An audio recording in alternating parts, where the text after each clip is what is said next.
Well, guys, we have some very exciting news for you today. We're going to be covering oil tankers from NAT to Frontline to Euronav and DHT. We're going to be talking about what I see going forward with the oil tanker industry and the recent volatility in oil tanker price fluctuations in the market. But first, let's focus on some big news, and that is, as we can see bolded here, OPEC and its allies agreed to bump up oil output over the next 3 months, which is basically making a bet on the global economic rebound. You'd think that oil would actually take a nosedive after this, but in fact, oil rose 3.5% on the day. So this is not only betting on oil recovery, this is betting on an oil demand recovery. So let's go to the linked article. And again, the title is OPEC and allies to boost production after US calls Saudi Arabia. Okay, so OPEC have agreed to gradually increase their output over the next 3 months. The move follows a sharp increase in oil prices, which we can see right here. So this is WTI crude, and we can see where their futures contract actually went negative at like negative $37 per contract. And then it actually, over the past year, this is a 1-year chart, oil went from like $20 to $30 back down to like $36, and now it's sitting at around $61.45. Okay, so this means that the price of oil is going up. And what this means is that oil companies that are producing oil can actually become more profitable when they sell oil at, of course, the higher price, which is, again, $61. So going back to the article, so the OPEC alliance of crude producers has been holding back roughly 8 million barrels per day from global markets. That includes an extra production cut of 1 million barrels per day from Saudi Arabia that comes on top of its commitment to other producers. So it'll increase output by 350,000 barrels per day next month, another 350,000 barrels per day in June, and 440,000 barrels per day in July, according to an OPEC source. So they will gradually ease its additional voluntary cuts and eliminate them altogether by the end of July. So because I think there is such an easing of the production, so that means they're gradually increasing production, what this tells me is that when investors are looking at the oil price, because it's a gradual increase, they're not expecting the market to be flooded with oil. And so, of course, that's what I think is keeping the price of oil at these levels. So the move to increase production is a bet that vaccine rollouts will accelerate this summer across major economies and more people will begin to travel, increasing the demand for energy. So again, we're talking about airlines, we're talking about cruise ships, we're talking in general, people in their cars. Okay, not everyone has an electric vehicle just yet, using up oil. It also marks a more aggressive turn in strategy for the group, which had deployed a cautious approach in recent months amid worries that global recovery may stall. And I mean, this is a valid concern. If you're looking at the cases of the Roni, we can see here that it hit a peak at around 1.7 million new cases on January 20th, 2021, and then it steadily declined, more than halving to close to around 300,000 cases per day in February. But now we can see an uptick, and right now it's sitting at around 614,000 cases on March 27, 2021. So this is a concerning trend. However, we have to consider that, of course, the vaccine rollout, at least in the States, is going very well. So Biden first had a plan on vaccinating 100 million of its citizens in his first 100 days of office. And now that's actually been revised to vaccinating or administering 200 million doses in his first 100 days. So vaccine rollout is going out as planned, at least in America. And so this should help, again, decrease cases along with spring and summer season. That should also decrease cases as people are outdoors more and not stuck inside indoors. So this is really good news for oil, and especially the oil tanker business. And we're going to talk about that in a second. So external forces were pressuring the group to change course. Jennifer Granholm, the U.S. Energy Secretary, said she had a positive call. And so basically, all this means is that the Saudis and plus OPEC and all their additional suppliers are going to increase oil production. The reason why this is good is because this means that the need to transport oil is going to also increase, which is going to increase the spot rates, which we have been seeing. Okay, so this is the weekly tanker rates by Clarksons Platou, which is a shipbroking company. And this is their analyst here. And this was on 26th of March, so pretty much a couple days ago. And we can see here that this week, all the carriers, so crude and clean carriers, the spot rates were up. The spot rates are basically how much you have to contract out a ship to pay for the ship to transport your oil. So this week it was 9,000 for VLCC, which are the largest carriers, 17,500 for Suezmax, which are the second largest carriers, and the smallest carriers for crude oil are Aframax, and it was also up. Okay, so last week the spot rate was 3,000, increased to 9,000. Suezmax increased from 10.9 to 17.5 and from 15.8 to 17.4 for Aframax. So across the board, we're seeing an increase in the spot rates. And again, if you're more of a visual person, this can be depicted in this graph here. So as we can see, there's a slight uptick in March here for all the carriers basically. Okay, and of course NAT, which is the oil tanker that I own, it operates solely in the Suezmax vessel here, which carries 1 million barrels of crude on its ships, and that is also seeing a pretty nice uptick.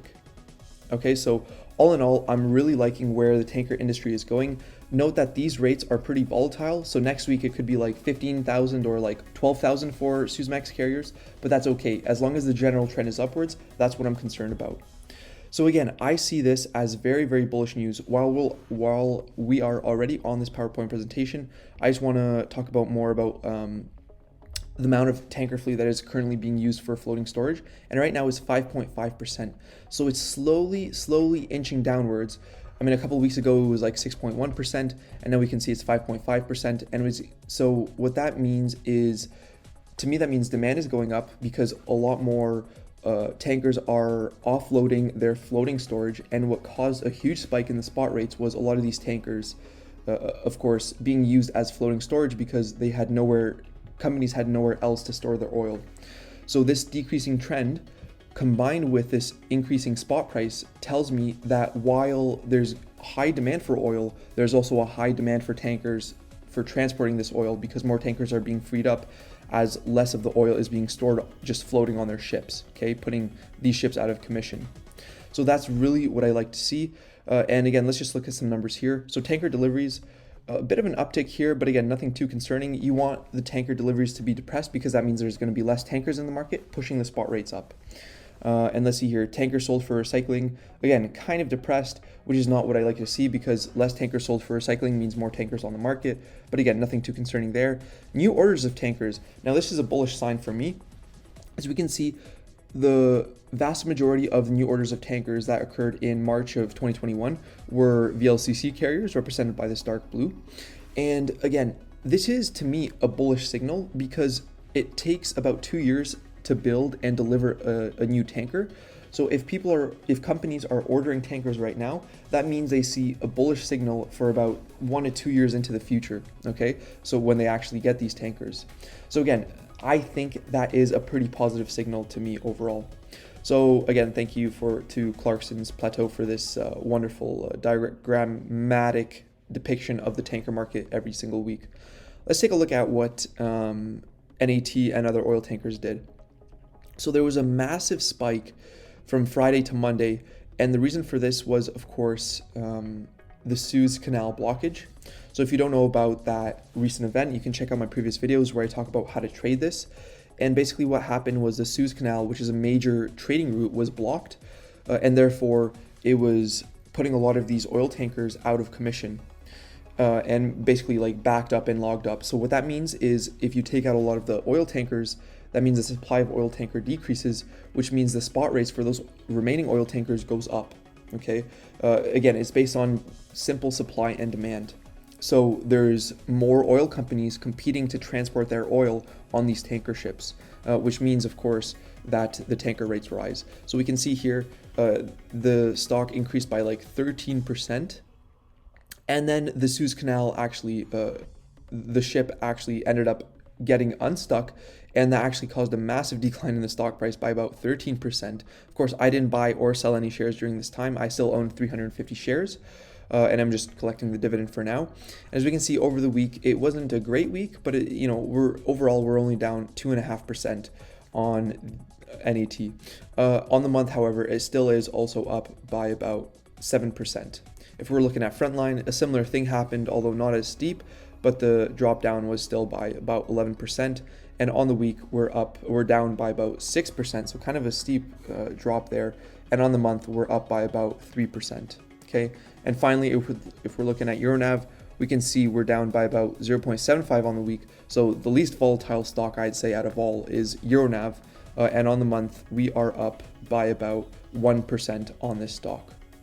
Okay, so again, I'm still pretty bullish on these stocks. And finally, let's just take a look at DHT. Again, exhibited the same pattern, down by about 3.7% on the month, up by about 5%. So based on all these reasons I talked about, vaccine rollout, another one is Biden's infrastructure plan. That's going to require a lot of oil, by the way, okay, and a lot of oil transport. So again, vaccine rollout, Biden's new infrastructure plan, okay, OPEC increasing its oil production, oil prices going up, all those factors, and spot rates also going in the right direction. Spot rates are going up. All those factors, I think, will make these oil tankers a pretty good contrarian pick to play out. Okay, a lot of people are saying that this is the end and demise of oil, but I don't really believe that. Okay, that's not really what the data is telling me as of right now. So before we go, I want to ask you to please smash the thumbs up button, subscribe to my channel if you haven't already, and also feel free to check out my Discord link down below. It's a free Discord where we can talk about oil tankers, other stocks, as well as if you're Canadian and you're looking to trade, Wealthsimple is Canada's first zero commission trading platform. I also have a link down that below in the description, and you can earn $10 towards your next trade. All right, and finally, in the private Discord group, I talk about my buys and sells, and we can see I bought some stocks that are up 15% since I bought them. So as we can see here, I bought Schrodinger, Baidu, and AI, and let's take a look at how these stocks did in my Wealthsimple account. So Schrodinger up 15% since then. You look at Baidu up 8% and AI up by 8%. So if you're interested to see my buys and sells in real time, be sure to contact me through Discord, for example, and I can put you in the private group for a fee of $5 a month. Okay, and we can also have one-on-one conversations. So thank you, take care, have a fantastic weekend, and I'll see you in the next